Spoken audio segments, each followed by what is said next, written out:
If you're Zack Snyder, how do you follow up a successful reboot of Superman with Man of Steel? Well, you immediately announce a sequel and tease it 5 weeks later at Comic-Con 2013. I wish I was kidding with this one too, but it did make perfect sense at the time. Comic-Con was just weeks after Man of Steel's release, and with the film at the height of its cultural popularity, Hollywood definitely is a system where you gotta strike where the iron is hot, and what better way to do it than to tease a sequel right off the bat. Hell, this is Warner Brothers' kind of go-to, seeing as just a mere 3 days after Wonder Woman 1984 debuted on HBO Max, stateside at least, and in some theaters internationally, they announced that Wonder Woman 3 would be coming sometime in the future.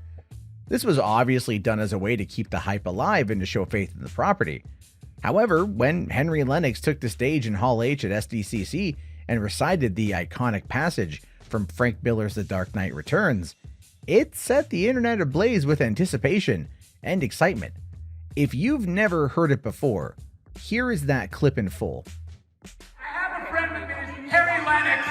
Harry Lennox was in Man of Steel, and the reason I brought him out is because his voice is just way better than mine. Now he's gonna come right here. Now what he's gonna read you a little thing. He's gonna read a little thing, and some of you will recognize it, and it's not, we're not adapting this thing, but it is the thing that will help tell that story. So if we could, actually just like a spotlight would be cool on the lectern. Is that, okay, that's, hang on. Harry, let's see. All right, now let's get.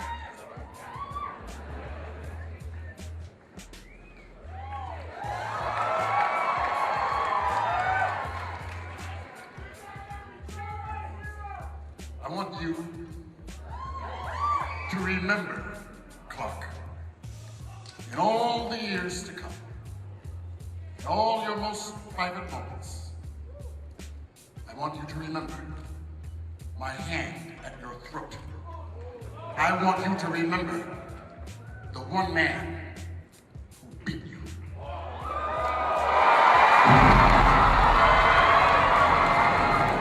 That speech rang the bell that DC fans have been hoping for since, I don't know, forever.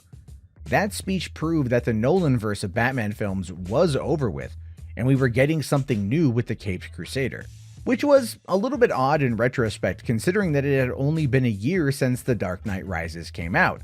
However, since that movie is generally referred to as the weakest of the trilogy, and a lot of people just didn't like it, it was the right time to probably announce something good. And at that moment, July 14th, 2013, it did feel like anything was really possible for Zack Snyder and the DCEU. God, if only that were true.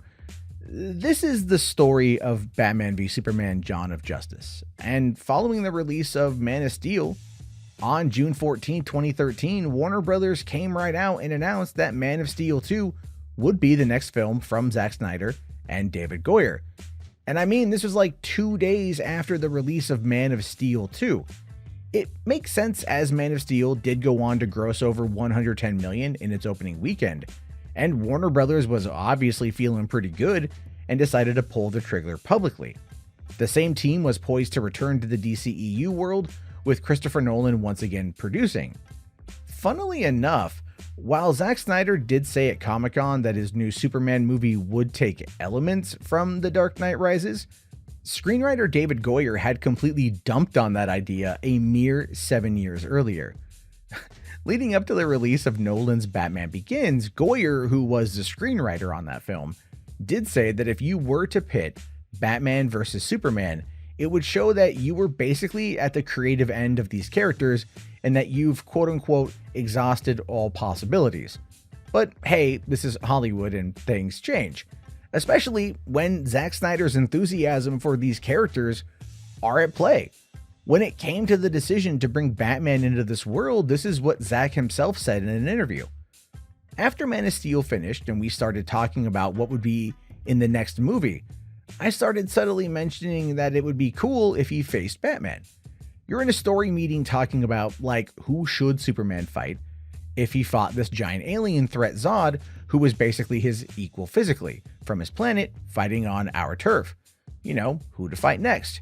But I'm not going to say at all that when I took the job to do Man of Steel that I did it in a subversive way to get to Batman. I really believe that only contemplating who could face Superman did Batman come into the picture.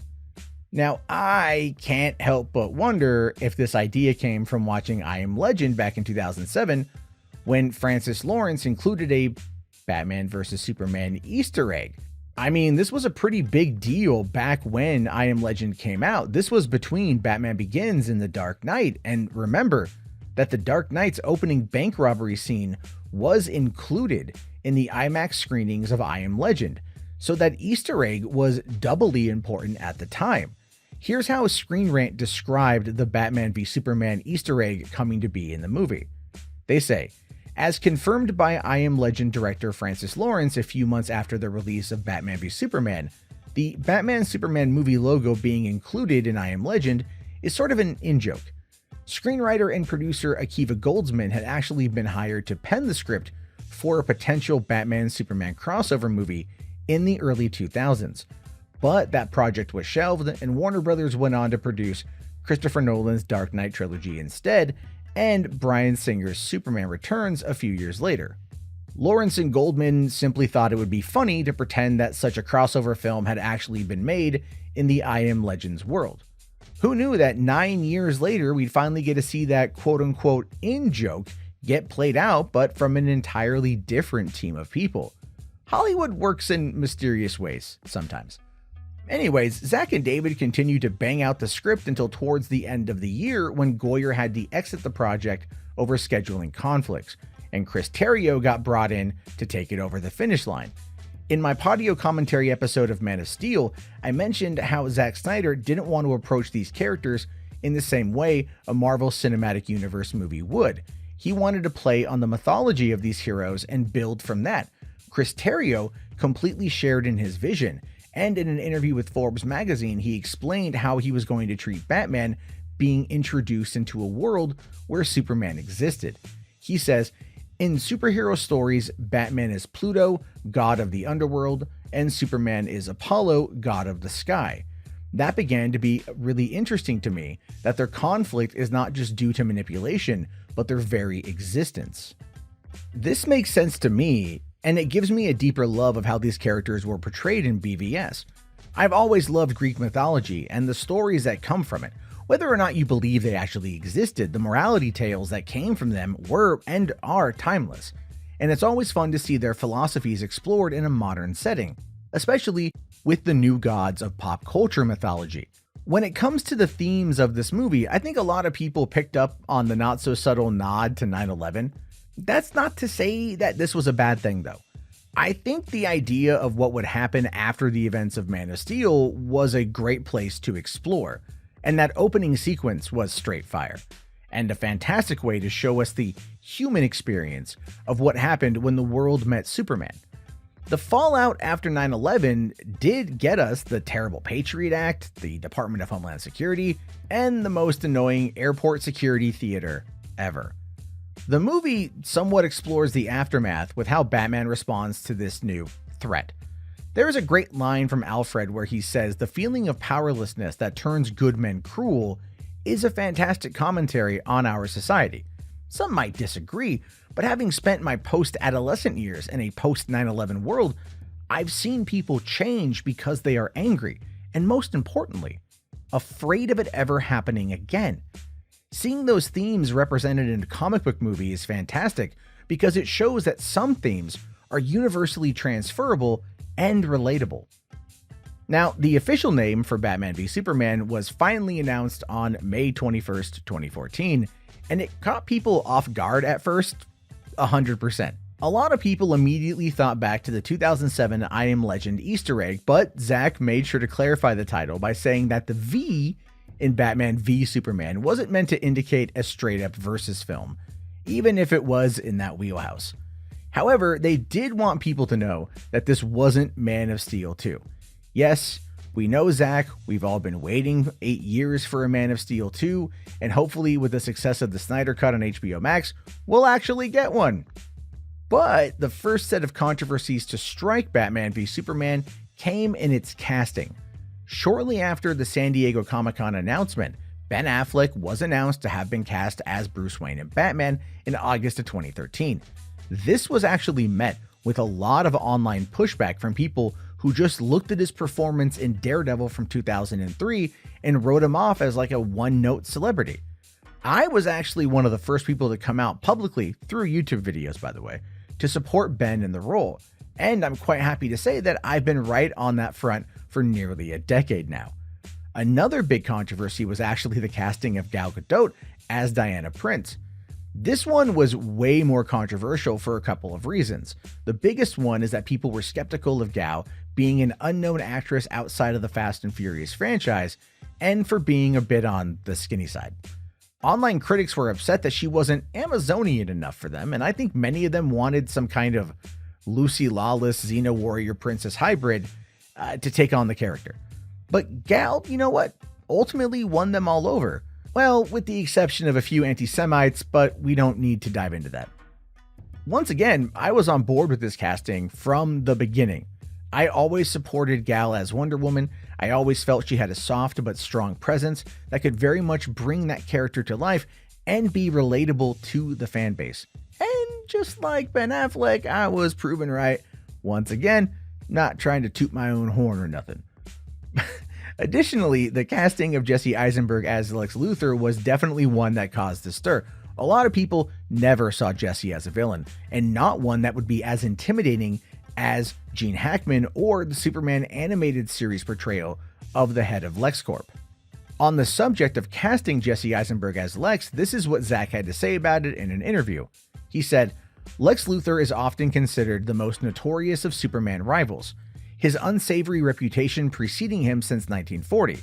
What's great about Lex is that he exists beyond the confines of the stereotypical nefarious villain. He's a complicated and sophisticated character whose intellect, wealth, and prominence position him as one of the few mortals able to challenge the incredible might of Superman. Having Jesse in the role allows us to explore that interesting dynamic and also take the character in some new and unexpected directions." And Zack was right. Jesse's version of Lex is one that uses his intellect to distract and ultimately play Batman and Superman against each other. And I do think that audiences really gave him a chance once they saw him, in the Ultimate Edition that is, which we'll definitely talk about here in a bit. My personal favorite casting choice was Jeremy Irons as Alfred. Having grown up watching Michael Gough play him in the 4 films during the 80s and 90s, Irons seemed to have that kind of fatherly approach. Not that Michael Caine did a bad job or anything. He was wonderful in the role, but I enjoyed Irons' more hands-on Alfred than in any other iteration we'd seen before. He was not only Bruce's father figure, but partner in crime and his conscience at the same time. Now with the cast locked in, it was time to start making this massive film. Zack brought back cinematographer Larry Fong, who had previously worked with him on 300, Watchmen, and Sucker Punch.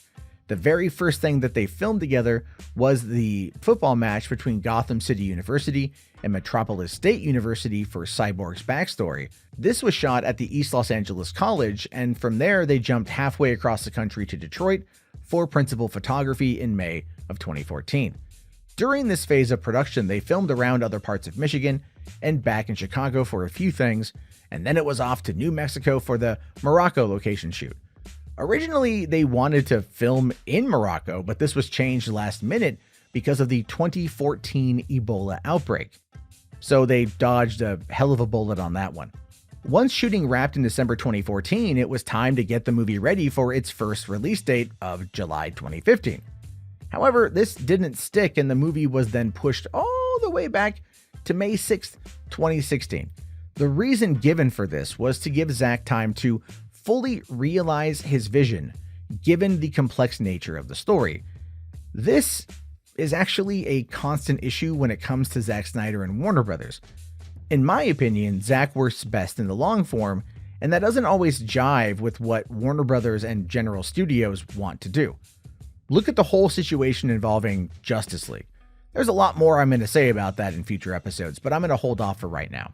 It's not that it's not important to the story, but it's more in line for Zack Snyder's Justice League rather than BVS. But then the film ended up hitting another release date snag, while they had chosen the release date of May 6th first. Kevin Feige and Disney decided to drop Captain America Civil War on that date too. At first, Warner Brothers says it wasn't going to flinch, that it wasn't going to budge, that it was going to stare down the MCU and play that game of chicken.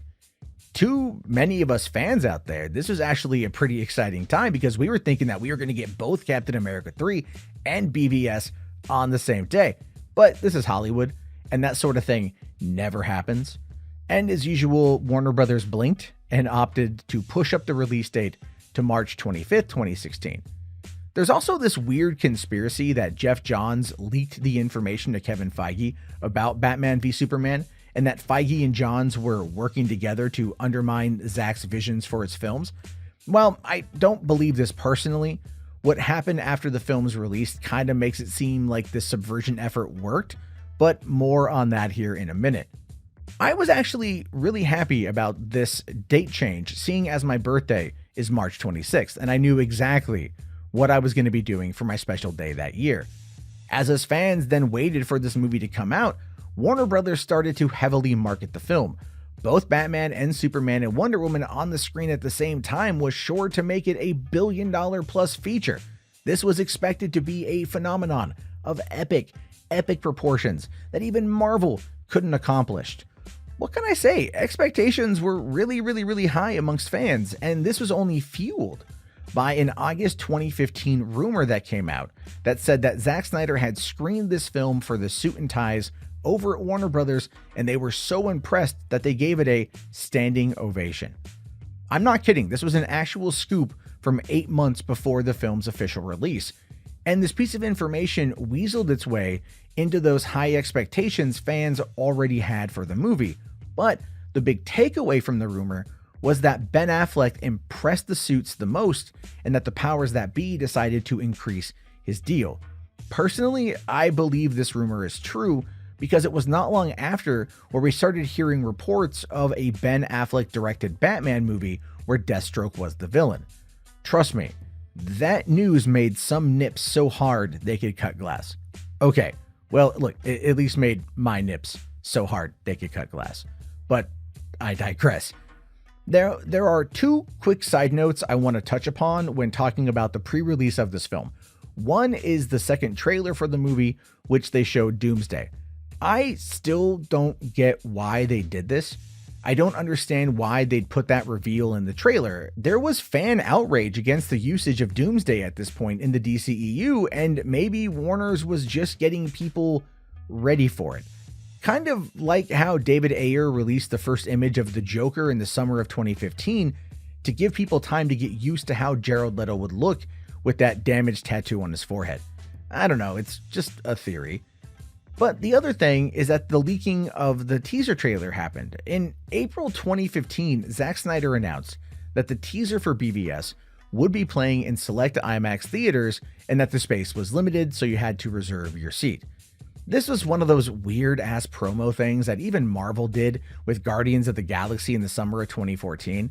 I mean, like, I get why studios do this, but I don't know if I'd go to the theater just for an IMAX trailer of the movie. Not even a full trailer either, but like a teaser. However, none of that really mattered because literally the next day, on April 16th, 2015, the trailer leaked online. This seems to be a problem with Zack Snyder. It always feels like he either has really bad luck or someone at Warner Brothers is undermining him at every turn. But as a fan of Man of Steel and an ardent Zack Snyder supporter, I was ready to see this movie, and on March 24th, 2016, my girlfriend and I went to a preview night screening as an early birthday present for myself. And I was pretty disappointed. I didn't hate it, but so much left my head scratching that it just took me out of the experience. There was something off about the editing and the pacing that it just didn't make much sense to me. And I wasn't the only one. So many fans out there felt left down, and they really couldn't figure out why. Case in point, I went out to lunch with some friends a couple days later, and right before I left, I saw that Warner's had released a 59-second clip of the FBI raiding the scout ship and arresting Lex as he was communicating with Steppenwolf. This was a cool scene and one that should have been in the movie. I sent that clip to my friend before going to meet up with him, and when he saw it, he was furious. Why? Because that scene should have been in the movie. It explains so much and why it was important to the story, especially the story going forward.